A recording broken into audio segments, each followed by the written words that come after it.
The first scenario that I can think of when I should have used an effective statement is when my sister was coming to visit me, but at the last minute she was unable to come. So here's my first statement.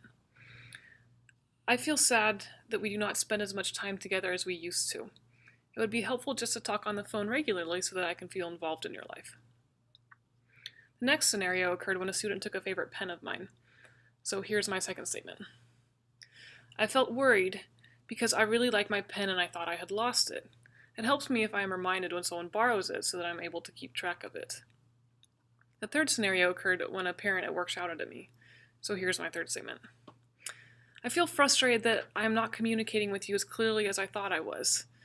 It's helpful to me to repeat what I'm hearing to ensure that I'm responding correctly to your concerns. Even though I try to use effective statements as much as possible, it is still difficult for me to remember to do so. I have found that whatever the situation is, it is much more likely to be resolved in a friendly manner when these statements are used. I notice that when I do not use them, tension tends to escalate and everyone walks away feeling unhappy, hurt, and angry.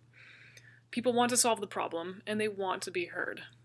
Restorative communication allows for both of these things. They show that I am on the same page as you and that we can work together to resolve whatever this conflict is.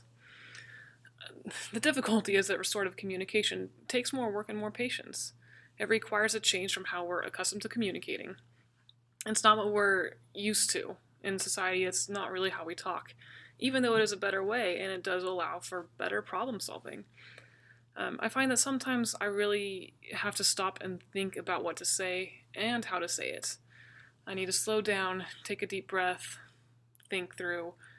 Being angry, shouting, saying you instead of I, that's only going to make things worse. I need to be responsible for myself and not for the other person.